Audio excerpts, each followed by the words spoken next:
My name's Mackenzie, and I started a GoFundMe for the adoptive mother of a nonverbal autistic child. The mother had lost her job because she wasn't able to find adequate care for this autistic child. So she really needed some help with living expenses, paying some back bills. So I launched a GoFundMe to help support them during this crisis. And we raised about $10,000 within just a couple of months. I think that the surprising thing was by telling a clear story and just really being very clear about what we needed, we had some really generous donations from people who were really moved by the situation that this family was struggling with. GoFundMe is the world's #1 fundraising platform trusted by over 200 million people. Start your GoFundMe today at GoFundMe.com. That's GoFundMe.com. GoFundMe.com. This podcast is supported by GoFundMe. If you work in university maintenance, Grainger considers you an MVP because your playbook ensures your arena is always ready for tip-off. And Grainger is your trusted partner, offering the products you need all in one place, from HVAC and plumbing supplies to lighting and more. And all delivered with plenty of time left on the clock, so your team always gets the win. Call 1-800-GRAINGER, visit Grainger.com, or just stop by. Grainger, for the ones who get it done. Ladies and gentlemen, thank you for listening. Thank you for downloading. And thank you for subscribing to the latest edition of the 12 Kyle podcast. I am 12 Kyle. Check this out. We are back. If you've been following the podcast, you know every year I try to do a special dedication to the fathers, more particularly Black fathers. And this year is no different. We're talking Black fatherhood. I got two cats on here who are fellow podcasters that I think the world of. Two gentlemen that I consider to be friends, and I don't throw that word around lightly. If I got your phone number, you're my friend. If I text you, I rock with you. And so what we're going to talk about is Black fatherhood. I'm just going to throw some questions to these guys. We're going to vibe and definitely appreciate you all for listening. My first guest is no stranger to the show. He's been on here a few times. He's a great father. He's a businessman. He's a hustler. And again, a podcaster. Unfortunately, the man put sugar or thinks it's okay to put sugar on his grits. Nonetheless, I love him like a little brother. Baylor, aka BTG Baylor, the great Baylor for president, is in the building. Baylor, what up, man? Hey, you know how much streets I got in the beef when I be talking about spades players and niggas that don't put sugar in their grits. Hey man, I mean I think I here's the thing. I know that you're smart and you're smarter than that. So that might be a conversation for a whole nother day. But yeah, man. Welcome back, bro. What's going on? Appreciate it, man. I'm back again. When you coming back to LA though? Man, listen, that's a great question. The goal, honestly, was to get back this summer. So I'm gonna speak it into existence by the end of the year. Okay. Let's do that by the end of the year, and we'll definitely coordinate it, man. Because y'all know how I feel about your city. You know how I feel. I love LA for sure. We'll be here. Oh, no doubt. My second guest is no stranger to the show. He's been on here before. Businessman, father, hustler. I think he's a great parent, but apparently this guy thinks LeBron James is the GOAT, but we won't hold that against him. Uncle Dolemite, Uncle Dolemite is back in the building. Dolly, what up? Good evening, motherfuckers and motherfuckers. How is y'all doing? Man, good to have you back on here, man. I see was that Brownie in the background? Yeah, man. Hey, Brownie. Oh my goodness. Hey, man. Look at her. Oh, all right, bye. It's all good, man. It's all good. That's what it's about, man. Fatherhood, man. So I wanted to get you guys on. Two of my brothers from LA. And we were just talking, a little bit about LA before we got on. But yeah, we want to talk about fatherhood. So let's jump right in, man. I guess the first question I have for you guys, and I'll start first with you, Baylor. Let's go back. What did it feel like for you the day that you became a father for the first time? What did that talk to us about how you felt that particular day when that child comes into the world and you become a father for the first time? So with my kids, I got different experiences with all of them. Okay. Obviously, my first two kids is with my ex-wife, and we don't get along at all, and that's just how that went. So it wasn't a dope experience at first in the beginning at all. Okay. I honestly didn't get that until I got my last child, Bailey. You know what I mean? Where I had the whole experience. So each child was just like a different experience. But I must say though, it is dope because around that time, you know, I'm in my early 20s and stuff like that, and I'm like, I got a mini me in the world. You know what I'm saying? So I go straight to 2K mode. Like I get to create this. You know what I'm saying? Right. out the gate. But it was special though, and I knew it was serious because I want to say the lack of fatherhood that I needed or guidance that I needed from my pops. I was like, I got to do the total opposite. Yeah, and my pops was like, as far as hoops, was an LA street legend.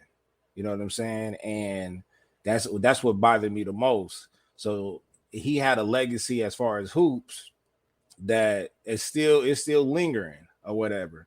But it meant nothing to me. You know what I'm saying? So bumping into people in the streets and stuff like that knew him, they would say this, that, and the third. But, you know, that didn't really matter to what, you know, how I grew up. So fast forward, I'm trying to build a legacy to where it is show in a future. Gotcha. And that was my thought process having my first kid. Okay. What about you, Dolemite? That day that you became a dad for the first time, what was the emotion? What was that like? I just remember the first time holding him, and I was like, I'll kill anybody behind this little nigga. Like, that was literally the first thing I thought. Like, nigga, I'll shoot a church up behind this motherfucker. Like, I didn't really know that I could, like, love a person that much.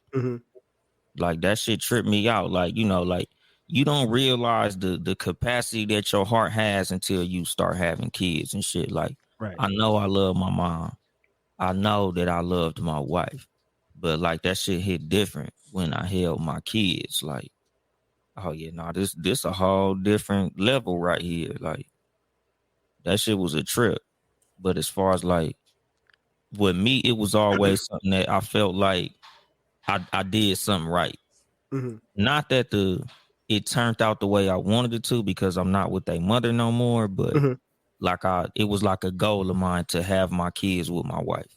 Like, I didn't want to have like baby mom, because you know, my parents wasn't married when I came. So I was like, nigga, I want to have it to where my kids all live in the same house with both parents. But you know, life gonna do what life gonna do. Facts. No doubt. Man, I remember that day like it was yesterday, man. August 9th, 1999. We had our first son, Dion. And man, I just like that there's a high. Like it's a high that you really can't explain. And I'm somebody who's never been on mushrooms, never smoked weed. I mean, I drink now, but I didn't drink growing up. But like I've never had that kind of high before. And like I literally like was floating that day. And I'm in the delivery room, and I just remember, you know, Sharice was having contractions, and I was just like, you know, I'm looking at the monitor, and you could see the contractions coming in. And you know, when Dion came, I was like, and I'm just looking. I just kept looking at him, and I was like everything changed. The way I saw the world, the way I saw myself.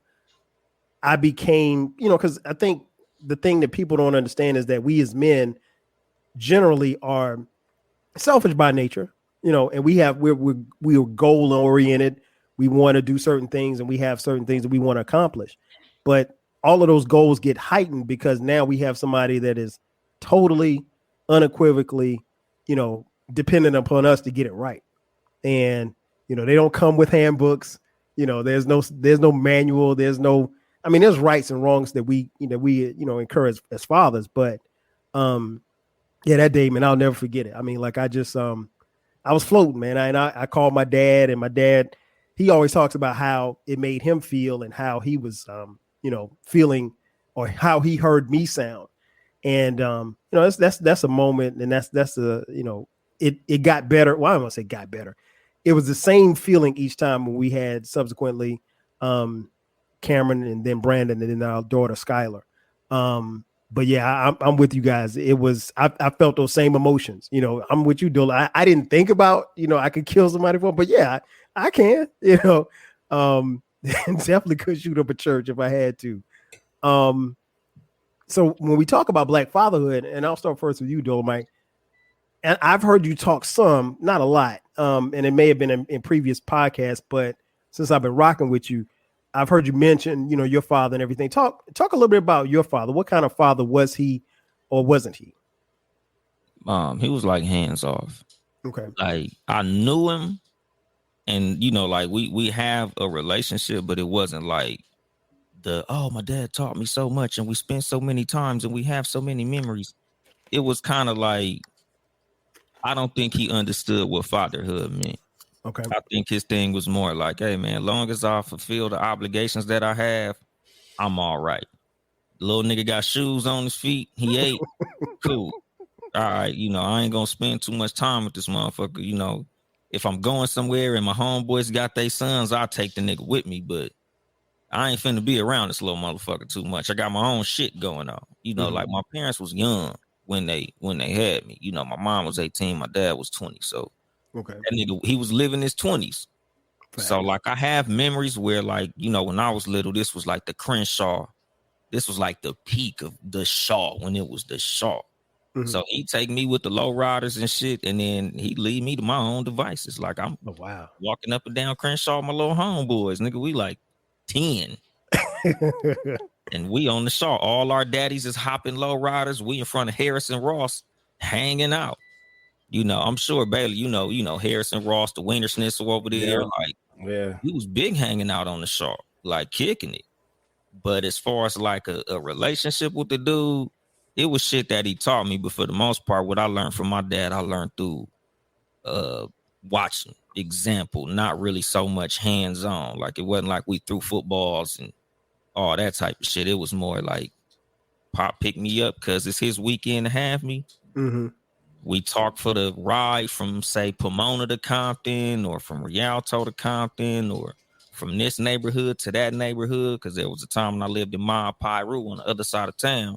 So he'd come pick me up, drop me off at my grandma's house, and we'd kick it for a second. But, for the most part, he was like hands off. So my thing was, when I have kids, I'm going to be around their ass all the time, just like how you see. They interrupt everything I do and shit. Hey man, they love it. It's their time. They don't care about the 12 Kyle podcast. I love it. About the Too Much Game podcast. I don't care about none of that shit. No, they don't care about none of that. I've seen them pop in on your podcast too. So no, I get it. What about you, Baylor? It's similar. It's the same thing. Like, because I got other brothers and sisters up in Bakersfield. So the one thing that he did do was he made sure we knew each other. Okay. You know what I mean?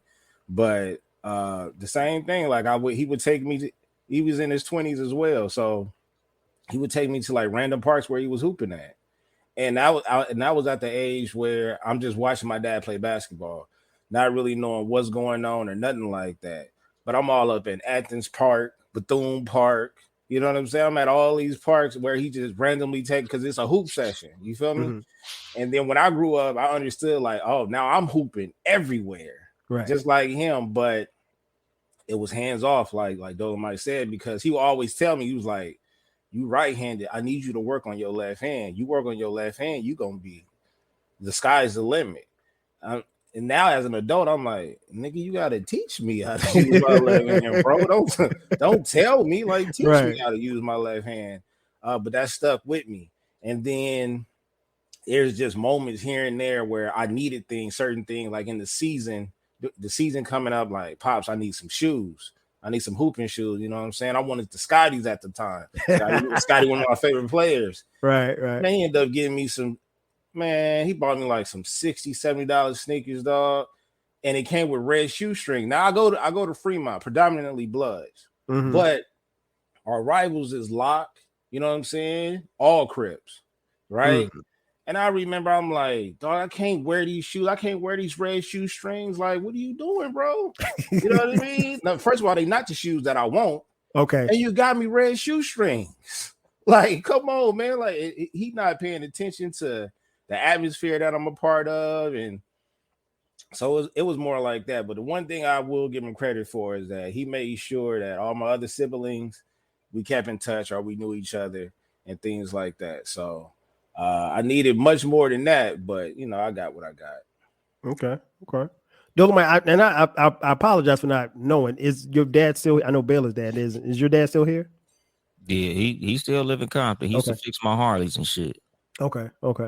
Yeah, my dad, you know, slightly different. This guy he's always been there and still is to this day. And he, you know, what's interesting was when we were younger, my brother Damon is 3 years younger than me.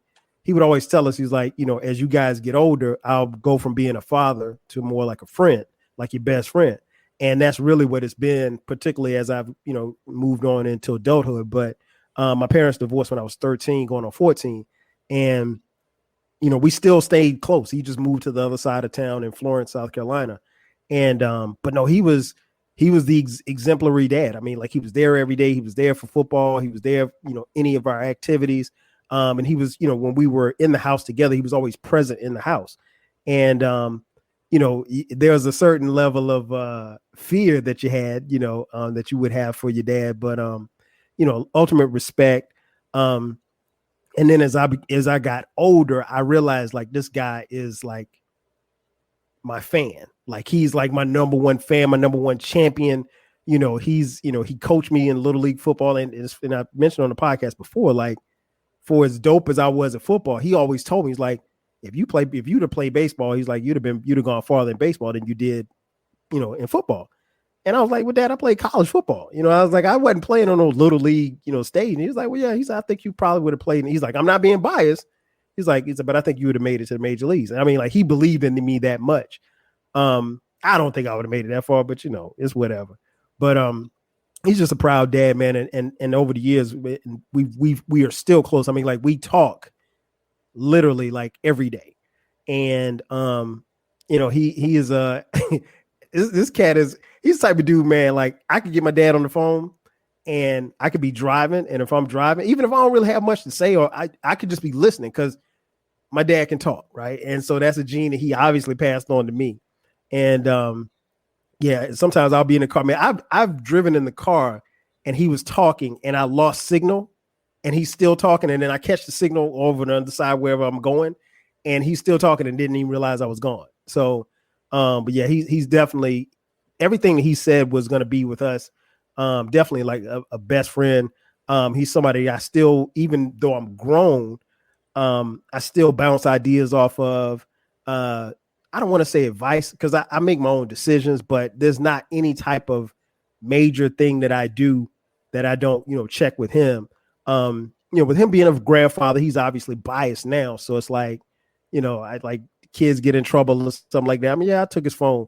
He's like, why would you take his phone? You know, he needs it. Like that. Wait a minute. Now. You the grandparent now. You know, you done raise your kids now. This is my kid. I got to tell him what to do. And, you know, kind of remind him on those type of things. But yeah, he's still, you know, again, a best friend. So, and he's somebody who he'll probably hear this podcast. And you know what's interesting is, like, it's funny because most podcasts he don't listen to. And it'll be the one, and y'all know I don't really cuss on my podcast. I don't censor anybody from cussing on my podcast.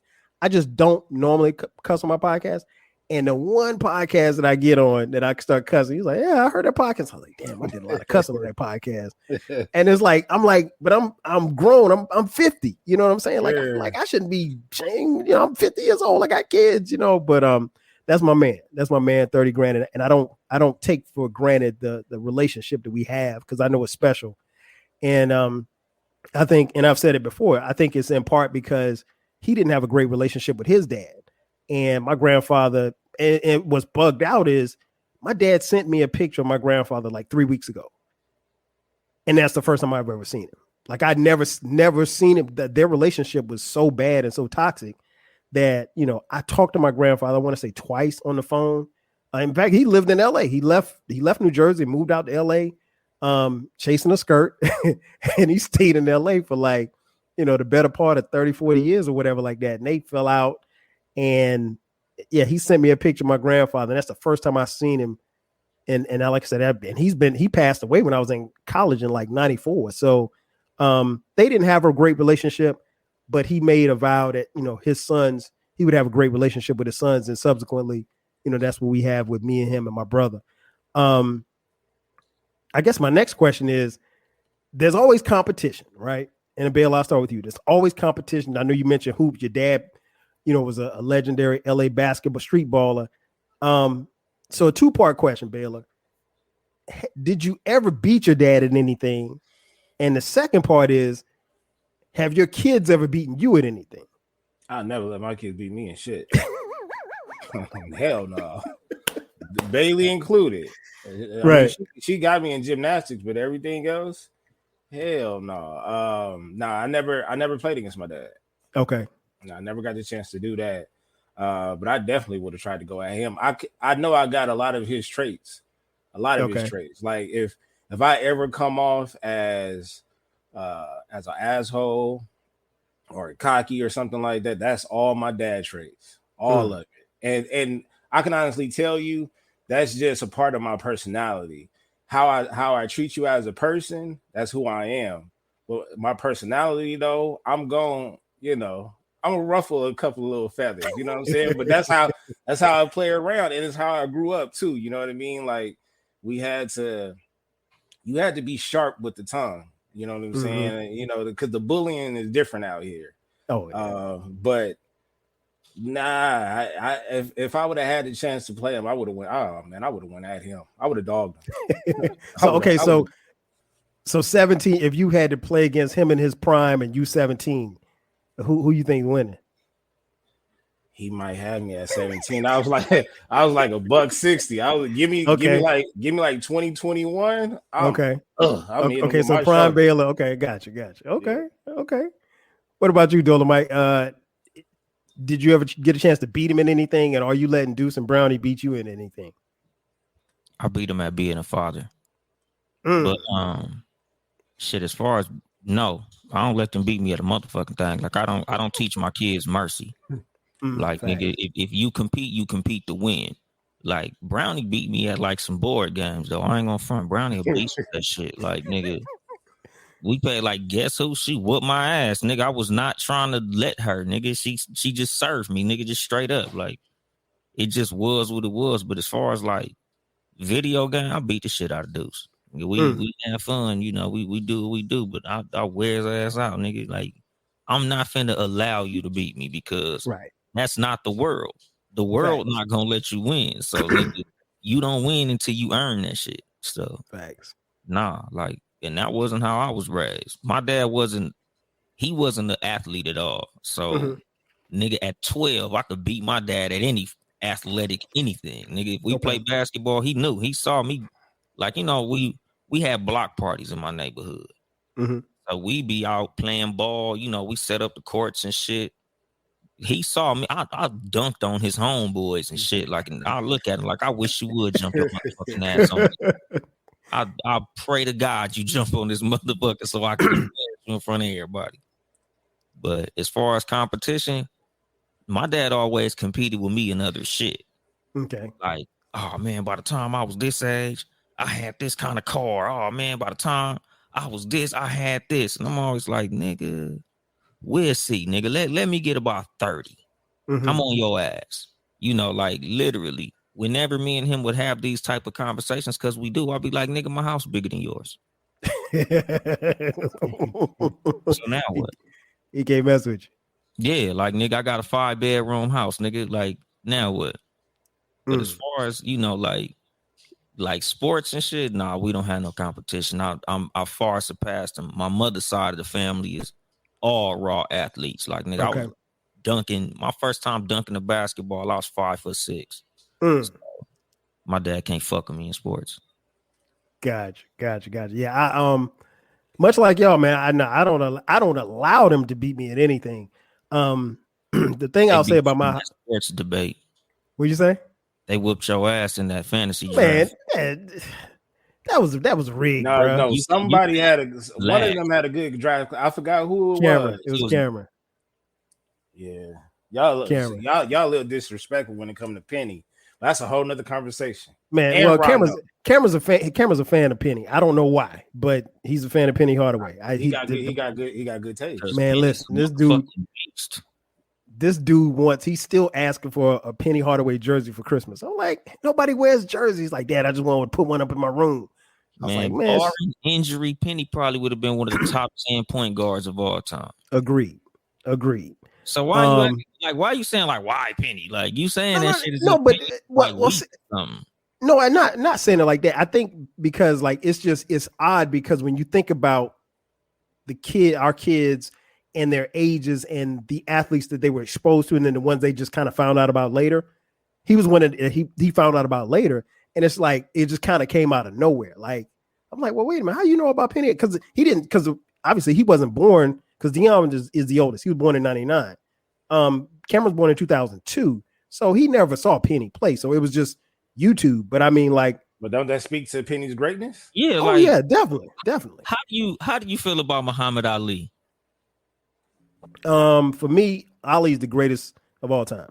Have you ever seen him box live? Yes. I was old enough to, but now in fairness, when I saw Ali box, Ali was boxing with ABC on Saturday afternoons, and he was on the downside of his career. So the Larry Holmes days. Yeah, I can't remember Ali taking no L's though, but he wasn't like float like a butterfly, sting like a bee Ali. I was born in 72.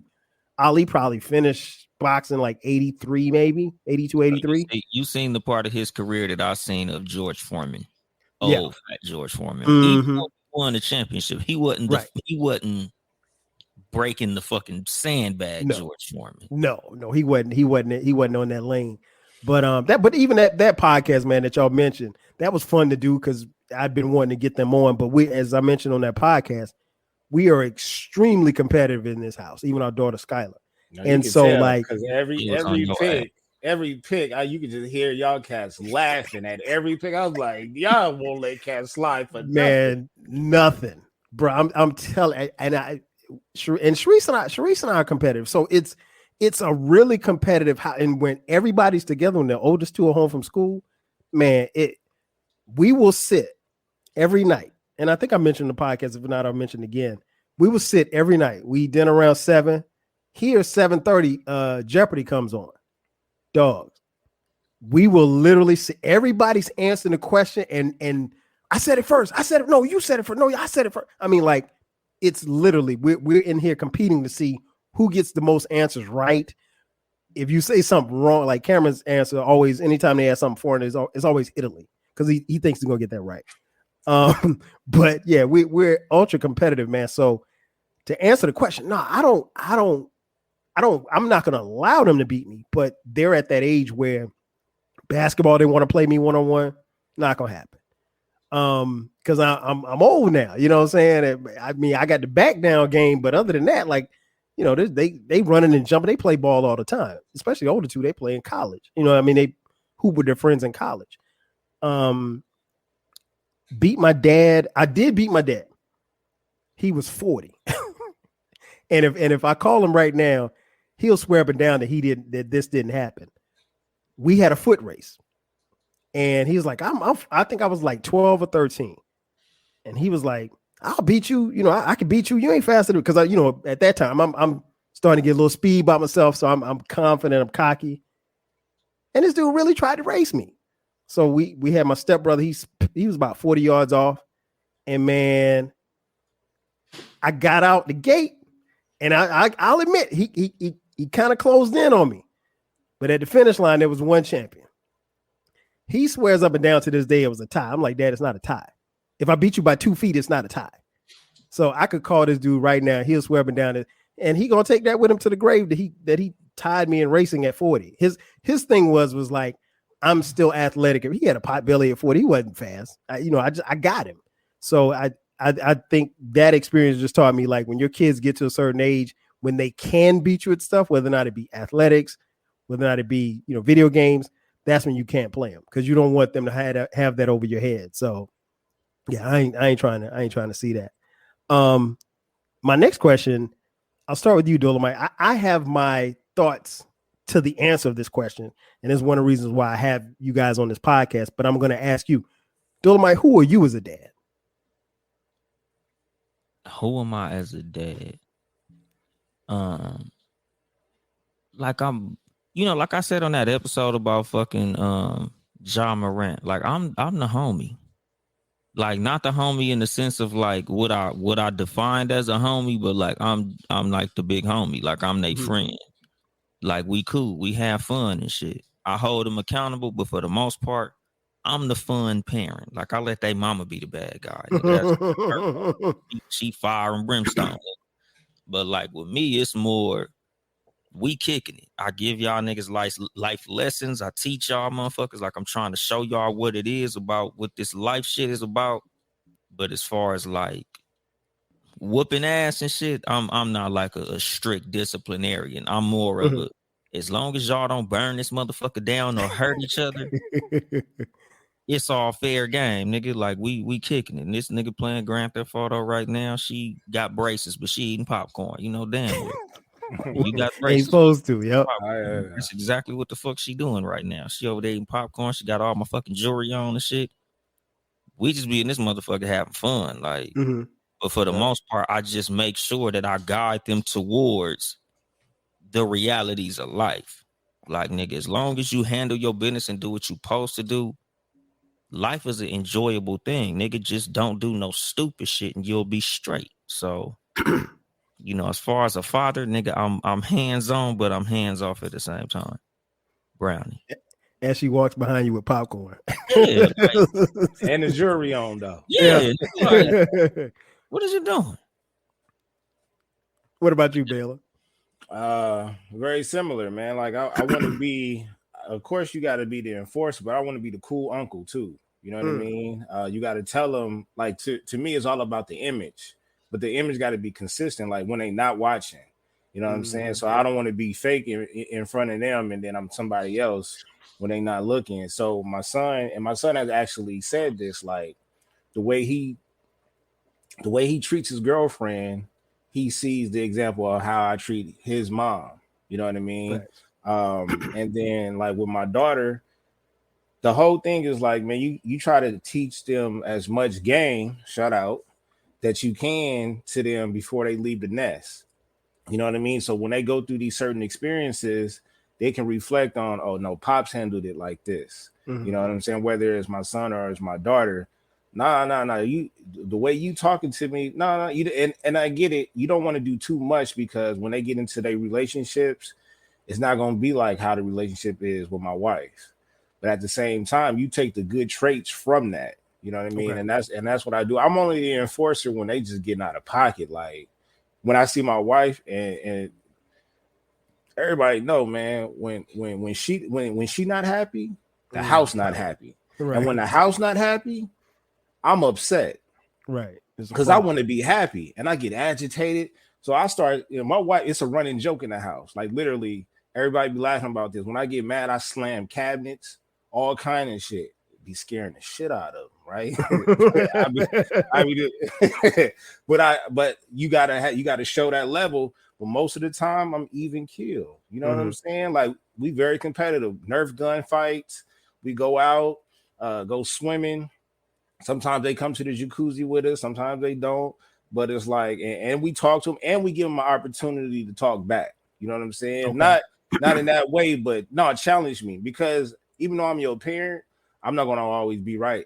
You know what I'm saying? And sometimes I bring work home. So anytime I hear my daughter's voice and it sounds like it's whiny, I snap. You know what I'm saying? But then I have to like, calm down a little bit. It's not even her. It's not even her. But at the same time, you got to be the enforcer sometimes, But I'm with Dolemite, nigga. I let my wife be the bad guy because she do it good. You know what I'm saying? But sometimes when it become overwhelming for her, then that's when I got to be Darth Vader. You know what I'm saying? And then I got to start checking everybody and stuff like that. And I'm okay with being a bad guy at that point. Okay. Who am I as a dad? That's an interesting question. I don't, and I think I know what the answer is. I try to be. I know for a fact that I'm somewhere like my parents are like this. They set the gold standard for me.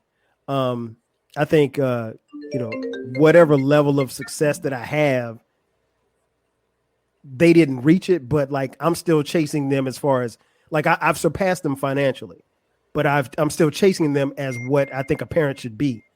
And yeah, fatherhood. I mean, like, who am I as a dad? I think I'm somewhere between like Martin Payne and Cliff Huxtable. I can be the enforcer. I can be the asshole at times. I recognize that. I also can be that sounding board. And I think the biggest thing is that I try to tell all of them, like, you can always come to dad. You're not going to get in trouble. And, it'll be interesting to see. And I'm very interested to see, especially as time goes on and my friendships with the two of you grow and seeing your kids grow, because they're so much younger now. When they get to that 20, 21, 22 age, how your relationships change a little bit and how you interact with them and how they interact with you, and you might see them a little different. And, the thing I think we all have to keep in mind is in fatherhood, we're Superman. We're Superman all day long. And then probably by the time they get to 18, 19, 20, when they start having life things happen around them, they start to understand, like, you're just a regular dude. Like, you're just trying to figure it out. Like my dad, they'll be like, well, yeah, my dad did the best that he could. And I think the biggest thing is understanding that. But I think that's who I am as a dad. I'm fun. I'm much like what you see or hear on this podcast. I'm fun. I like to have a good time.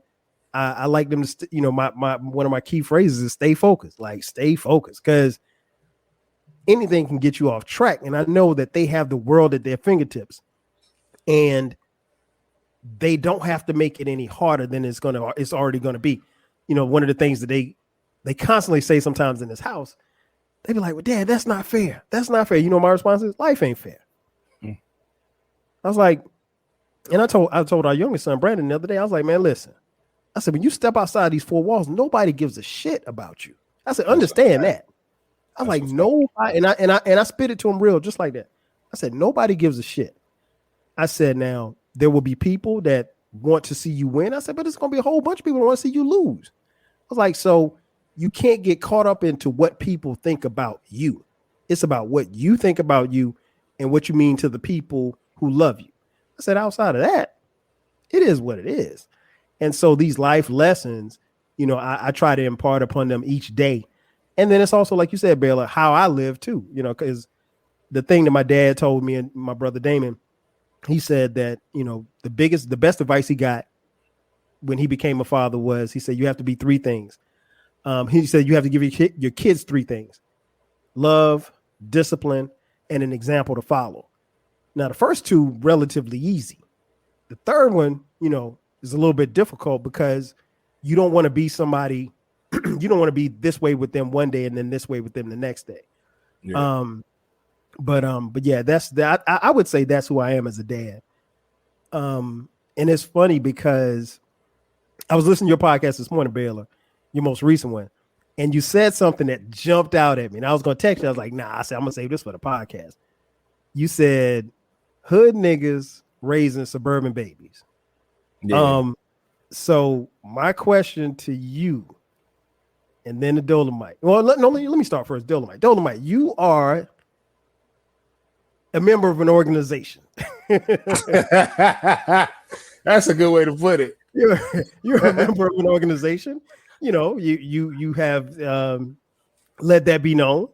So one day, man, Deuce 15 years old, man. He said he want to join the organization too. What you gonna say? No chance in hell. Like, he wasn't raised like that. Mm-hmm. Like, I didn't raise him in that environment. Like, nigga, you don't know nothing about that shit. You from the Inland Empire, nigga. You've lived in Highland. You've had your own room your whole life. Mm-hmm. The fuck you want to do that for? Like, hey, Dolemite, please tell them the difference between the IE and LA, bro. Like, the Inland Empire, like, don't get me wrong. There's places out here. Mm-hmm. Like, there's certain neighborhoods where it goes down. But when you in the city goes down. Right. Everything, nigga. There's no place you gonna go south of that 10, east of that 405, west of that 605, or north of the water, where it don't go down at. He just told you from light to light. Yeah, like and nigga, some of those blocks are short. yeah, nigga, your neighborhood is where your street lights is at. You got your own gas station, you got your own elementary school, you got your own little, liquor store, burger stand, but anything outside of those borders, it can go fucking down depending on whether or not you get along with them niggas over there. So for me, it was okay, nigga, I'm joining because I need the protection of the area that I'm from. Like, that's just how it is. Like, is you with us or is you not? Because if you ain't with us, you on your own. So you can be the toughest motherfucker in the world and just be out there on some lone wolf shit, or you can get down. Because the thing was, where I'm from, when I went to Compton High School, it was about, nigga, where do you live at? Right. Because you gang bang. Nigga, you ain't no, I don't bang. You don't bang. Fuck you mean you don't bang. Especially, where your grandma stay? Yeah.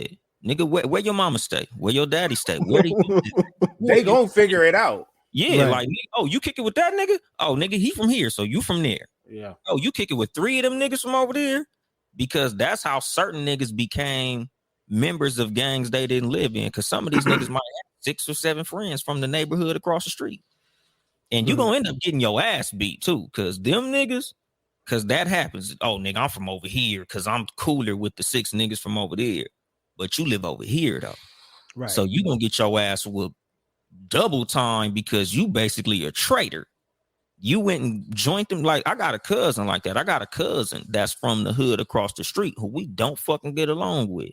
And there was a time he couldn't come to grandma's house. Like, nigga, we told our grandma, like, we gonna fuck him up. Sorry, it just is what it is. You see how you sorry? It's your cousin. Yeah, and she like, that's my grandson. That's your family. Yeah, if he was family, he'd have been from here. Nigga, he didn't give a fuck about family when he got put on over there. Nigga, fuck him. He chose them niggas over us. So far as we concerned, nigga, come get down. If you want to come visit grandma, get down about it. See how bad you want to come see grandma. Or grandma can go visit you. Right. That's why Baylor never got put on, so I can go to granny house. Yeah, see, that's the thing. Like, something that I always would say, like, nigga, I have the utmost respect for niggas who grew up in that area and didn't, like, they was able to resist the temptation to get put on. Especially because, like me, the way that I carry myself, the look I had on my face all the time, just how I looked, it was just like, you're a gangbanger. You have braids. You sag. You're a member of this family that we all know in this area as a gangbanging family. Because that's also a thing. Like, my daddy wasn't no athlete.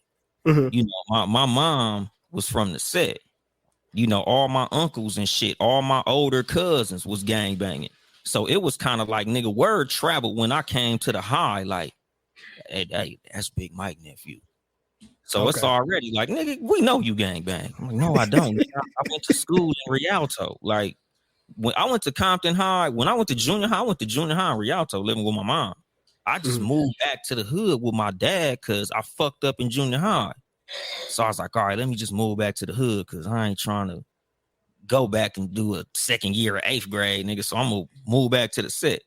Nigga, I moved back to Compton, nigga. Everybody was like, nigga, we don't give a fuck about that Rialto shit. Nigga, you such and such nephew, this nigga little cousin, you related to this nigga, and you walk to school with 17 of these niggas. All your friends is from the gang, nigga. Like, my whole generation of my age group, gangbang. Like, I didn't have no squares in my age bracket, so you couldn't be a square. Right. Like, you a tough motherfucker if you was able to say, nah, nigga, I didn't bang. Nigga, I was part of class of 2001 in college. Gang bang. Nigga, please. Right. So what happens? So I totally get what you're saying. So what happens when, Deuce he wasn't around none of that, but maybe that's appealing to him, or maybe, now with social media, it's not even the same. I don't even make it cool to that nigga though, because that's another thing. Like, certain parents, and this is like shit that I've told like my cousins and shit about their kids. You can't make gangbanging seem cool. You can't be running around wearing the gear and shit like that. Like y'all niggas know I got blue rags in my house and shit like that. Like it's just certain shit that it just is what it is. But I've never made that shit seem like it was cool. Like I don't bring my kids around hood days and like certain shit that we do. Like I don't even make it seem as if that's something that they want to do. Like I always tell them that shit is stupid as fuck. Like jail or death. Does that seem like fun? T-shirts, funerals, that shit seem like something you want to get involved in? No, nigga, don't follow this, nigga. This was a mistake I made. This wasn't something that I want to make seem as if it was a good thing. So, no, hell no. I that's can't fatherhood. even see a universe where he come to me with some stupid ass shit like that. That's father. What about you, Baylor? Your son comes in, huh? I'm gonna say this to piggyback off of Dolemite. He adapted to his environment, and but one thing for sure though is it's harder to be that lone wolf than to be like accepting the game, and the reason being is because like when you not attached to anything, it's easy for niggas to attach you to something. You know what I mean? They might attach you to the wrong neighborhood at the wrong time. You know what I mean? Right. For example, I went to Fremont, but I also went to Bethune. Bethune is a middle school, Fremont is a high school, but those are two totally different areas. You know, we talking about the Swans versus East Coast, Moonlight Cats, Broadways, stuff like that. I know it might sound foreign to you, 12 Cal, but it's very foreign to me. I'm just nodding my head. I used to record too much game off of 82nd and Central. Yeah. So I know exactly where you're talking about. Yeah. So me, going to Fremont, I went to Fremont all 4 years. I never went to another high school. So my homies is there. I got family members and friends on both sides of the flag. When you look at my government name, it says Ronald Taylor Jr. When you look at my nickname, it says Baylor. I'm not attached to any gangs, but my nickname is Baylor. And it's been like that since high school. I don't give myself nicknames. It was given to me, and I had to accept it. You know what I mean? So I had a lot of explaining to do when I got into these house parties. I had a lot of explaining to do when I'm talking to people like, well, I thought your last name was Taylor. I don't have time to break this down, bro. Right. I ain't got time to break this down. It is what it is. But as far as my son, he had his little run in LA before we moved out here. Okay. You know what I mean? So he was going to school in Inglewood and stuff like that. But he not built for those public schools out there. And my daughter, she was born in the IE. She don't even know what LA is. So it's like, and the game making is different. Now it's more commercial. Like they pushing it off as like a brand. You know what I mean? Like it's not the same. A lot of these rappers, a lot of these actors and actresses is putting on, and they don't even know the origin story.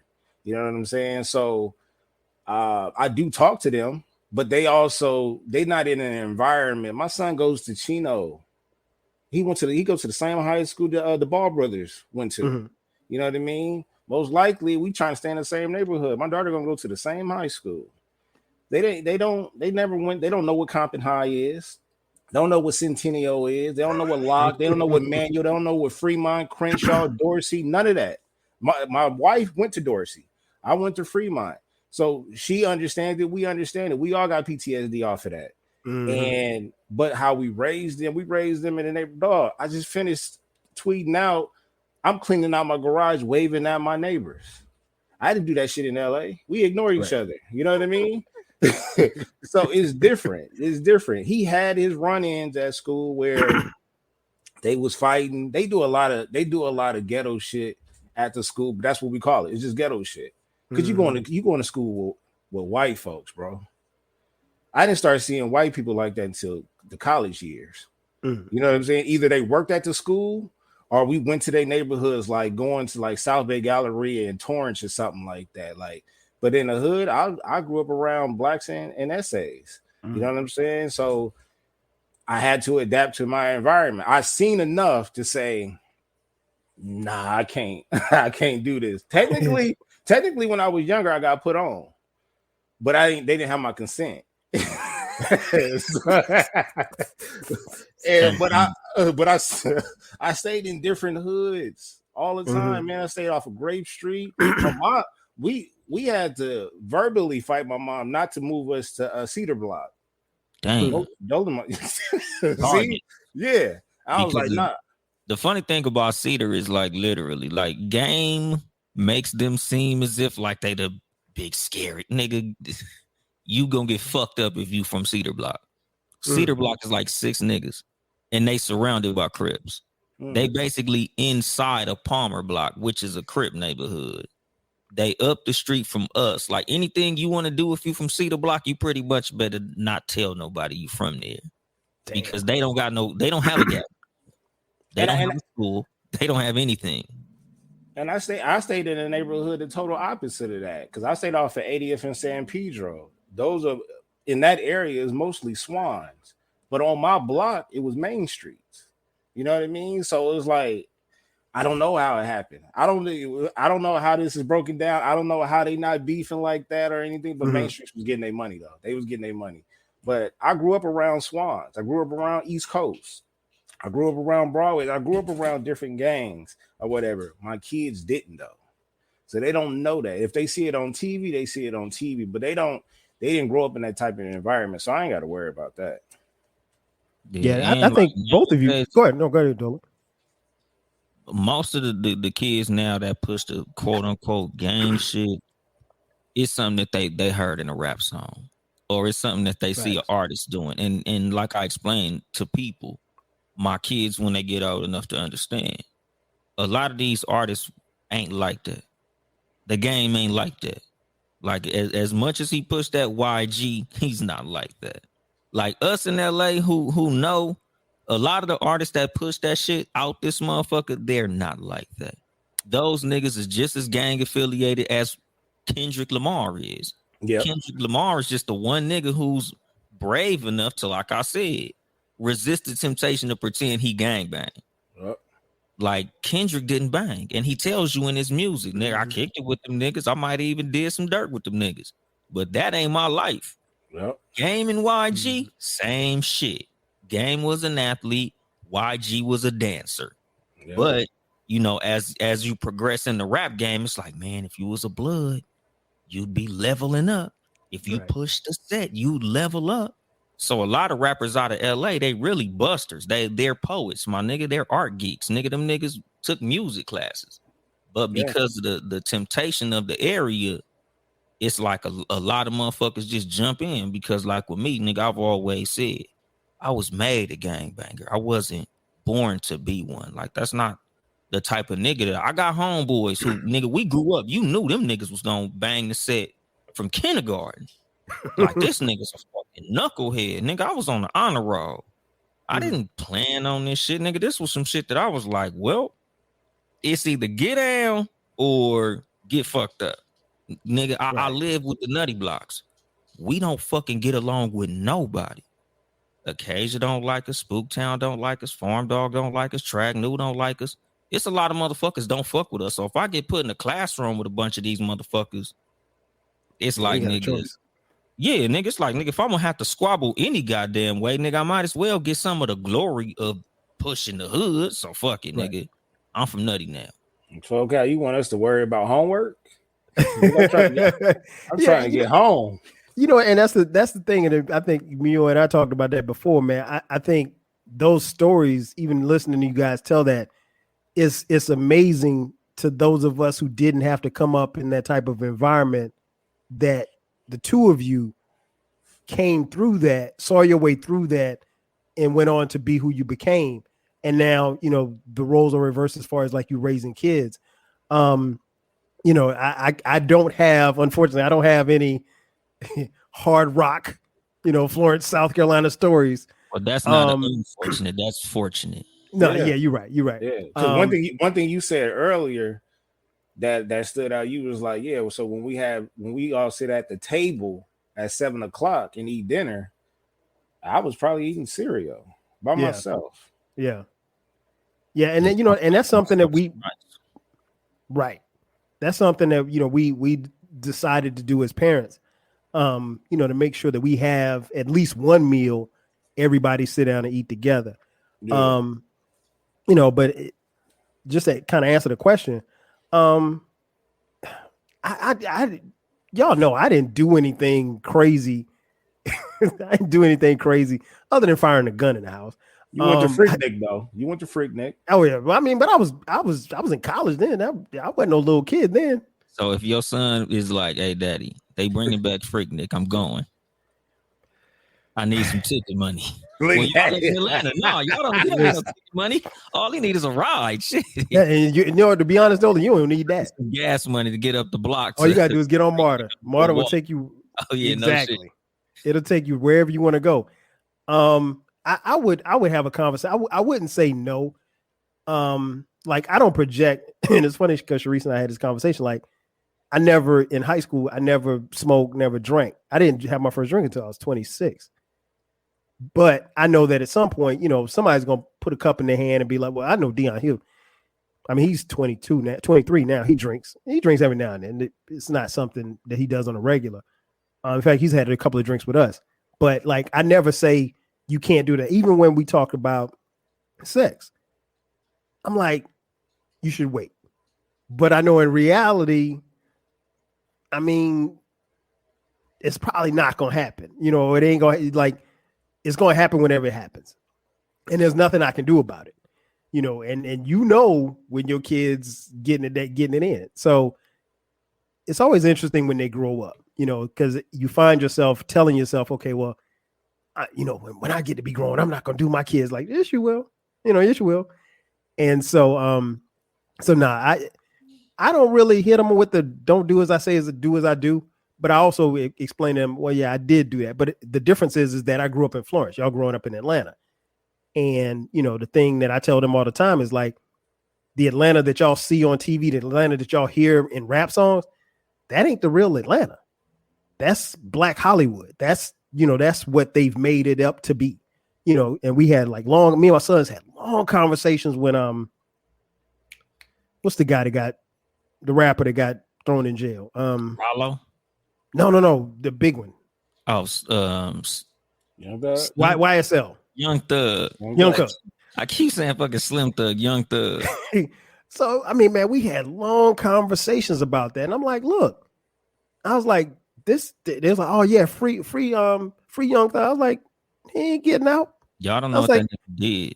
I said, yeah, exactly. I said, I don't know what you did. I said, you don't know what they did. I said, in the feds, when they come knocking, I heard Ice-T say this the other day, like everybody want to be, a gangster until, the feds come, and then now you backpedaling trying to tell everybody that you're not a gangster.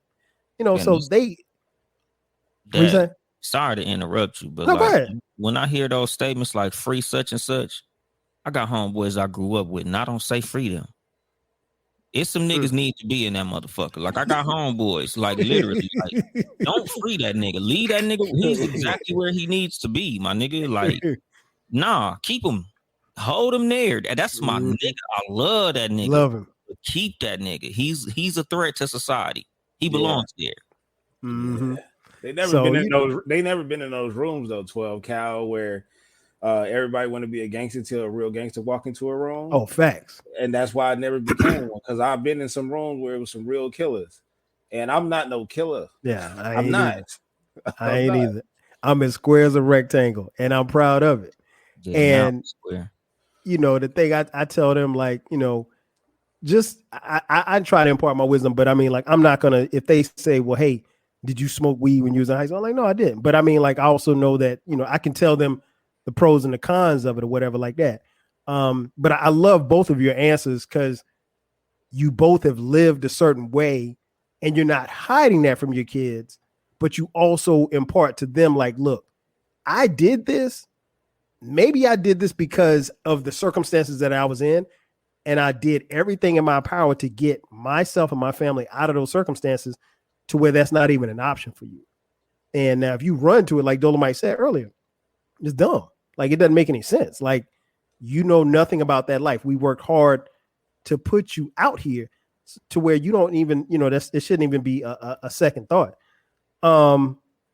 Last question I got for you guys. And I'll start first with you, Baylor, because here's the thing, folks that is listening. I'm 50. Dolemite and Baylor are both 40, right? So there's a 10-year difference. But one of the first things, and I think I've told you guys before, but I'll tell you again. One of the things that stuck to me the first time I heard Baylor, the first time I heard Dolemite on the microphone, one of the first things that came to me was, outside of your accents, one of the first things that stuck to me was like, I said, they had to have grown up around older people, because in the South we have this thing called old soul. Old soul. So like we'd be like, man, he got an old soul, And the first time I heard Baylor, I was like, yeah, he has an old soul. And you were talking about, I think you mentioned something about some music that you listened to, and then I think the first episode I heard of Dolemite, I can't remember what episode it was. Dolemite was talking about the music in the 70s or something like that. I was like, okay, he an old soul. So, Baylor, I'll start with you. Who were, outside of your father, who were the older, because they had to have been older men or an older man in your life that kind of gave you the game. Shout out to Dolemite. That gave you the game or gave you the wherewithal to kind of push forward as a man. That was my step pops. Okay. That was my step pops. That's where I learned my manners, because his parents is from Texas. My grandparents are from Texas as well, but also, my uncles and aunties and certain family members that I never met. They come from the Chicagos, the Memphis, Louisiana, and stuff like that. So we got a Southern background. Hell, it's called Southern California. You know what I mean? But that's where it come from. And who didn't grow up where on Saturday mornings when you had to clean up the house and you had some of them 70s jams on? You feel me? And so that, and then if you ever rode in the back of a car and the back seat was probably as long as your goddamn bed, you could lay down in that mug. The seat belts was just the one that was just across your lap. You know what I'm saying? A tape deck. Yeah, niggas don't know what a tape deck is. That's where it came from. So I grew up listening to Stevie Wonder and obviously MJ and Prince. Of course. But we grew up listening to all those oldies and stuff like that. But I was also taught by my step-pop side of the family, his mom and his father, get your elbows off the table. Yes, ma'am. No, ma'am. Yes. When you come in the house, take that hat off and speak. Especially when you make eye contact with somebody. Facts. You speak. Now, I have that, like, I'm 50-50 with it, because I'll be walking up and down the street anywhere, and on purpose, sometimes I'll look directly at you so I can say hello. A lot of people don't have that same type of upbringing. So they'll ignore me, and I'll take it personal. But now I was like, I don't know. I'll just judge you off of me seeing you for the first time. Sometimes I look down. Sometimes I might look at you. You know what I mean? Sometimes it catch me off guard if somebody speak to me first. You know what I'm saying? Because LA is just different like that. But that's how I was raised. My step pops. When I didn't get those Scotties from my dad, he took me to the Beverly Center. Okay. At that time, the Beverly Center was like that. The Beverly Center not in the hood. You know what I'm saying? That's over there with the white folks. It's going down over there now. But of course. Back in the day, it's like I wouldn't know on that side of town a lot, maybe at all. You know what I'm saying? But that's where I got my first pair of shoes. Well, not first pair of shoes connected to an NBA player. I did have a Patrick Ewings.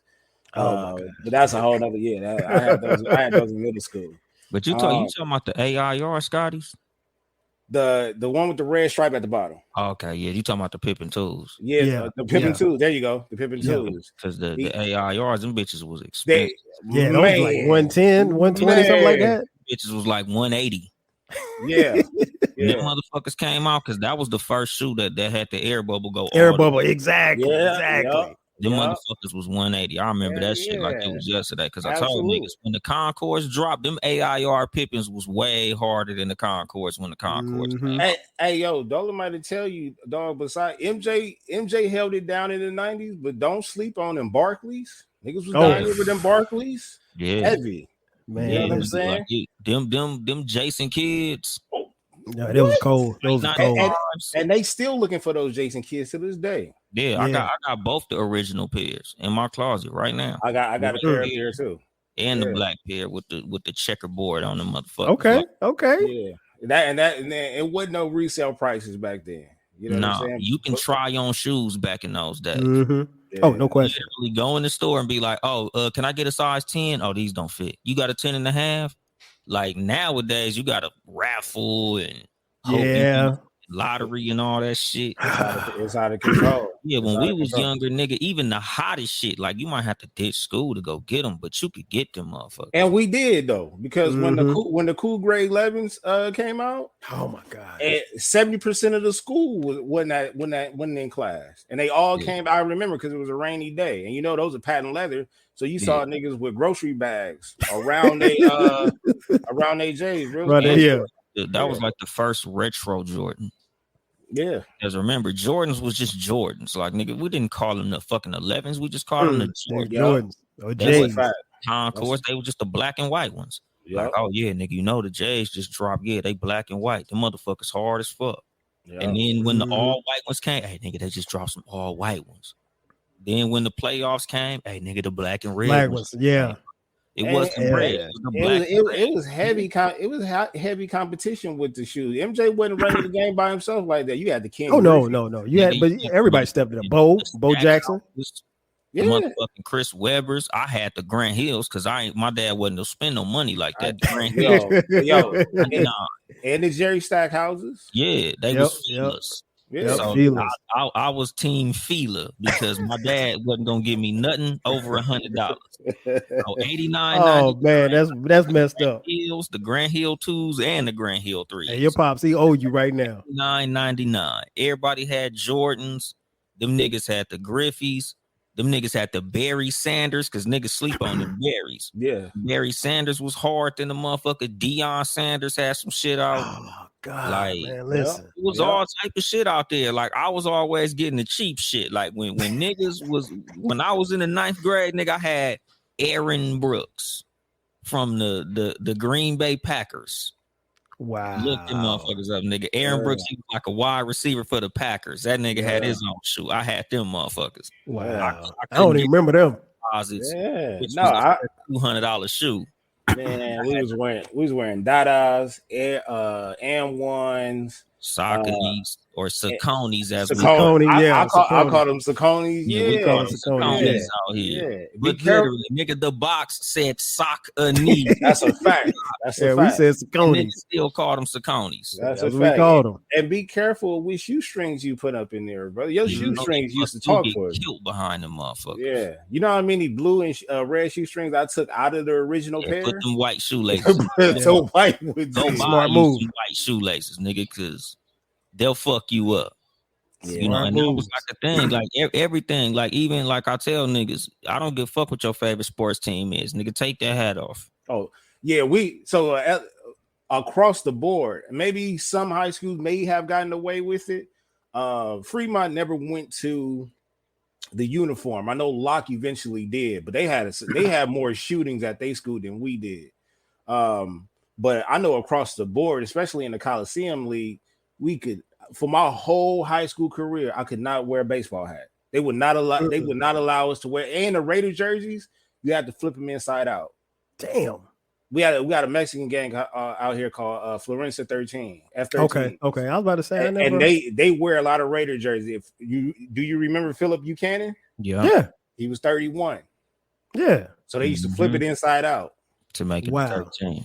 Yeah. And that's the fucking thing, dog. Like. A lot of niggas be thinking it's about colors. Them colors went out before me and this nigga hit high school. You can wear whatever color you want to, nigga. Just watch that sports team. Yeah, that sports team let you know what set you from. Boston Red Sox, New York Yankees. Yeah, I remember. Hey, Baylor, remember when I came out to LA? I hit you up and I was like, and I said, can I wear my Yankee? You're like, nah, don't wear that Yankee hat. Don't wear that. Fuck no. Don't wear that Yankee hat. Yeah, don't wear that Cincinnati Reds hat. Oh, no, that's my only baseball team. So I mean, those are my guys. So I left the Yankees. The Yankee fitted at the crib. Yeah, that's all I needed to know. Along, because even LA, Yeah. Like it's parts of like Compton. You can't even wear an LA hat. Yeah. And that's the classic. That's the hat that That's like a represents us. neutral hat. Yeah, Yeah. that's like you in Los Angeles, you can wear the LA hat probably anywhere in Los Angeles, if I'm not mistaken. But in Compton, it's a set that wears that, and we like, nah, fuck them. Yeah. We'll set you from. Damn. Yeah. Yeah. When Murph came out here, we went to a spot called the Court, right? They got a couple of them.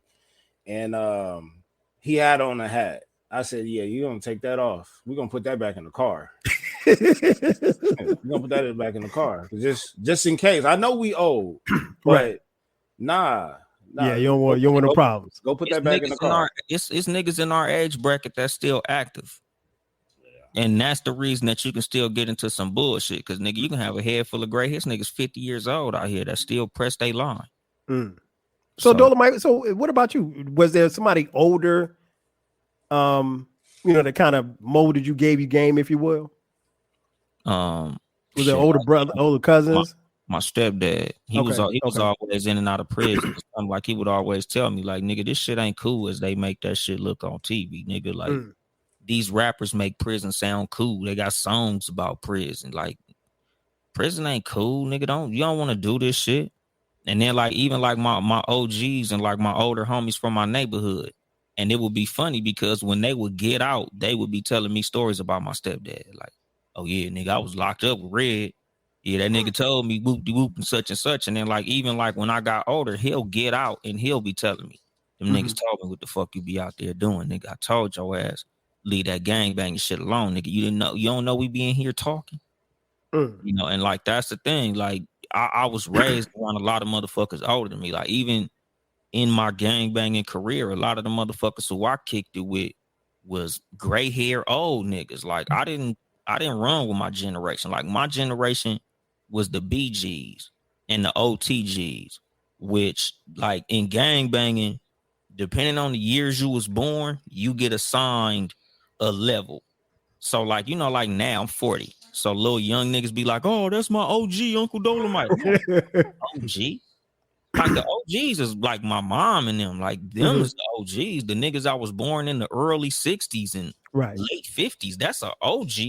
Nigga, even if you was born in say like 67 to like 70. Nigga, far as I'm concerned, nigga, you a OBG. You ain't even an OG to me. If you was born in the 70s, because nigga, y'all niggas was little niggas to the OGs. So like with me, like it's always a nigga. I was always around 60s babies. Like I was with niggas who's raised with my mom. Like a lot of the stories that I heard of gang banging when I was out hanging out, it was niggas telling me shit my mom was doing. Oh, nigga, your mama beat up. Oh yeah, your uncle was a terror, nigga. So like I just was around older niggas my whole life. So when I'm around niggas my age, I always stand out as like the leader because I'm like the old nigga amongst niggas my age. And that's the thing. Remember, I told you that I was like, you the older brother that I needed because you give me that. All right, my older brother went to this high school. Now I go to this high school. My older brother went to Linwood. I went to Fremont. You know what I'm saying? That's two totally different areas. You know what I mean? And we didn't stay in the same household that long. You know what I mean? So his younger years, he was with his dad. You know, I was just with my mom. He didn't come move with us until like I want to say towards the end of my middle school years, and then all through high school. But besides my step pops, dog, it was people on TV. It was Carl Winslow. You know what I'm saying? It was Uncle Phil. It was no doubt. No, seriously, it was Bill. No, I believe you. It was cats like that. You know what I'm saying? Billy D. Williams. These are cats that I looked at. So if you see any type of those traits, that's where I got it from. TV. Yeah, man. That's my problem. Good. I didn't have TV. All I had was like. And like I would say this a lot when I first started the Too Much Game podcast, like when it came to like how I dress, how I talk, like jewelry and all that shit. Like I feel like when I was younger, I always followed what was cool. So in order for me to be able to reach younger motherfuckers, like I think I kind of want to give that Like, nigga, you could be a square and you can have all the jewelry that the gangbangers had. Cause when I was little, all the niggas who I knew who had lowriders and shit, so dope. So that's what I wanted to be like. All the motherfuckers who had all the bitches and all the free time and was having all the fun was the criminals. So that's who I wanted to be like. So even though like it was like, I know that's stupid. I know my parents tell me that's not the way to go. Look at the results these niggas is getting. Like, Right. nigga, you go to work, you tired, your hands hurt, you're sweating, you got a fucked up attitude. And then I look at this nigga hopping the low rider and it's like, what do you do for a living? I gang bang and sell dope. You know what? I think I want to do that shit when I grow up. Cause Right. look at what he got. Nigga, you over here telling me this the way to go and you're never happy. This nigga over here got a big smile on his face and he's I'm gonna go do that shit. You know, so like a lot of my example was the niggas who I seen that had the shit that I wanted out of life, and those was OG gang members. Yeah, it's funny, man, because like I had my experience was probably my biggest influence, my cousin Mike. Mike is like 5, almost 6 years older than me. And he was definitely the example and still is, really, to be honest. And Mike went to South Carolina State, and then subsequently me and his younger brother Eric, we went to South Carolina State. And so he's always been the example. But much like you guys, I grew up around older people, obviously. But then, you know, you coming up in the 80s, you at the house parties, the card parties or whatever. You hear a lot of talk, and you hear grown people talking. You know, at that time we were told a child is to be seen and not heard. So, you know, which is another Southern saying. And you know, so you pick up on so much stuff just listening to older people. And then obviously I had, you know, uncles who my uncles, man, are funny. And they always had something they always had said something for us. My Uncle Sonny, who passed away years ago, he said, I walked in a room. I was in middle school. I never forget. He lived in Chicago, and he came to Florence one summer, whatever like that. And I walked in the room, and I had on some Adidas, and they were untied. And he was like, "Nephew, tie your shoes." And I was like, "Uncle Sonny, this is the style right here. This is how you're supposed to look." And he said, "Son, I'm gonna tell you this one time. When you step in a room, we step in the room." And I didn't know what he meant. But what he meant was like, you represent me. When you go somewhere, somebody gonna say that's Sonny's nephew right there. And given the fact that my uncle played professional football for the Giants, our name, the name Carson carried in not just my city, but in the state of South Carolina. It carried when I went to South Carolina State because that's where my uncle played football at South Carolina State. So when your uncle is in the Pro Football Hall of Fame, like that comes with, so you have to kind of carry yourself a certain way and you have to understand. And so that always kind of rang in my head. Like when I step in a room, I'm stepping in the room with my name, but also the name of in our race. And so like, that was the thing, like older people always gave me, you know, game, if you will. And I definitely appreciated it. It's funny because like a lot of stuff there, and I'm sure you guys say the same thing. Now you probably hear your elders or the OGs or whomever, you hear them now more so than ever, even if they're no longer here, because they imparted words of wisdom to you. And now it's, you know, kind of coming back to you. Man, I'm honest. I'll be honest. We could do this for days. We could do this the whole day. Before we get out of here, man, let's go ahead and wrap this thing up. Baylor, I'll start with you, man. Tell folks where they can find you, where they can catch the podcast, and then Dolemite, you tell them where they can catch you and the podcast. BTG for President, Open Run with BTG, part of the Rare Sounders Network, Black Horror Humor, Lunch Break Productions, The Breaks Radio. You can find me on Twitter at Baylorism, TikTok at Baylorism, and that's it. I want to say to y'all though, y'all know when y'all got a classic podcast when I can remember certain things that y'all do before and during the episode. So when 12 Cal, you know he about to be on some shit when he be like, I'm 12 Cal. This is 12 Cal podcast. Check this out. And the nigga start giggling. He about to be on something. With Dolemite, I didn't know until 12 Cal that actually told me. I'm listening to the episode, first time listening to Dolemite. I'm like, who the fuck this nigga talking to? There ain't nobody else. And then I didn't know you went live while you was doing your shows. and he'd be like, "What you say?" And then and he'll say such and such. He'll say such and such name. But I thought that was a dope thing because it's like I know other people that go live and record their episodes and stuff like that, but they don't do it like that. He'll break down his bars and he'd be like, "What you say, 12 cal?" And then he'll say it, and, and that's what I'm trying to tell these niggas. Yes. Man, listen. I told him this before when we recorded. I admire that shit, man, because there's no way, as much as I love the three of us, I'll be honest with y'all, we love podcasting. We love doing this shit. There's no way that I could do that shit live. And I didn't realize it was live until 12 cows. He is but live. I'm already like 4-5 episodes in, and I'm like, man, who is this nigga talking to, man? Because I don't hear. He's talking to the people, man. He's like, what you say, shit, and he'll shout out the podcast. He'll break down the whole thing. Oh yeah, and then when people come into the live, he shouts them out, man. And it's and I told him, I was like, it creates a dilemma for me because I want to watch it live, but then when he does it on Sundays, Mondays are usually like just a drag when you're at work, and no matter what time I listen to that episode on Monday, that should get me through Monday. So I'm like, nah, do I really want to watch it? And sometimes I want to watch it, but then I'm like, nah, I need to listen to it so it can get me through Monday. But yeah, man. That nigga saying, then there was bass. Then there was bass. You see the shirt? Then there was bass. Hey, I got to get me a shirt. And then there was bass. That's an extremely important part of music. Is that which, bass. By the way, especially out here. Before I moved to Dolemite, both of you do a really good job. And if you're watching on YouTube, you can see it. Baylor's got on merch, his own merch. Dolemite's got on his own merch. So when y'all check them out, check out their merch too. I'm a little mad at Baylor because Baylor had on this dude FaceTimed me the other day because the homie Manny Brown was in LA. So he FaceTimed me, him and Manny. And I look and he's got on this sweatshirt and it's the LA logo. And I'm like, man, what's that you got on? And then it says Baylorism up under. I'm like, the shit was cold. And I'm like, man, this dude, he's only making merch for himself.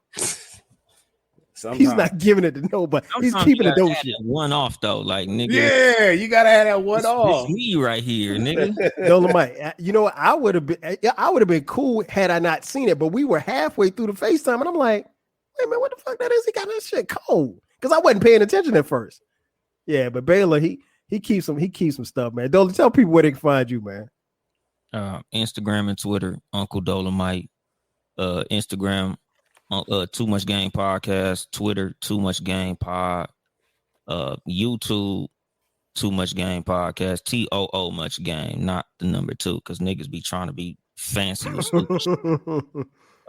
Hit the bell notification because I'm finna start recording my shows live on YouTube. Like I'm not finna be doing the pre-recorded uploads anymore. I'm gonna be live on YouTube, so you can comment and do all that shit while I'm doing YouTube because on some real shit, it's really a lazy thing because when you live on YouTube, you don't have to upload it. Nigga, it's there already. So yeah. That shit cuts 2-3 hours out of my workflow. So now I'm finna be live on YouTube. That's why I got this fancy fucking webcam. That's why my shit look all clear. Because I went and got me a little Logitech webcam. Okay. Yeah, man. Check them out. Baylor's Open Run with BTG. That's on Wednesdays. And then Baylorism, Baylor for President, that is on Thursdays. Uncle Dolemite's, yours usually drop on Sundays. I normally listen on Mondays. The 12 Kyle podcast drops every Thursday at midnight. From time to time, I drop bonus episodes. I might as well stop saying it. I've been dropping bonus episodes this year. I didn't even know you had times because sometimes I was like, oh, that nigga's fucking 12 Kyle just drop some shit. All right, fuck it. Cool. You know what, man? This year I've had a lot of free time and I've had a lot of creativity time, and just like I just get in a zone. Like I was the other day, I didn't have anything to do. Everybody was asleep, so I just knocked out 3. I had my thing is if I have something to say and something to talk about, I do it. And I'm not looking for numbers or anything like that. I genuinely have. It's almost like an artist where, and I'm sure you guys feel like this too. You say what you got to say until you're done saying it, and then once you're done, you're done. You drop like currency. Well, you know what, man? It's consistency. I think the thing is, if you give it to people, they're gonna keep coming. Like when I found when I got to your episodes, it becomes a routine for me. So if Wednesday comes and there's no, open run with BTG, I'm gonna text you like, yo, man, where the episode at? Same for Dolemite. I'm like, and one day I had to press you because one Sunday I didn't get it and I made a store run. I said, bro, I'm not going to the store if I ain't got no episode to listen to. Yeah, so I've been dropping them on Sundays, and like I said, I remember I think it was even before I got Dolemite's phone number.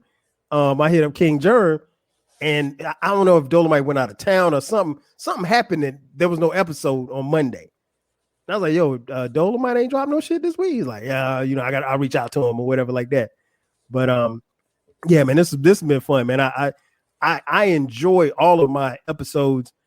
I really enjoy the ones where, we talk about fatherhood. We talked about a little bit of everything, but this has really been one for the ages, man. So make sure that you guys download, subscribe, support, and buy a shirt, buy a mug, buy anything. Podcast.store. I forgot to say that. There you go.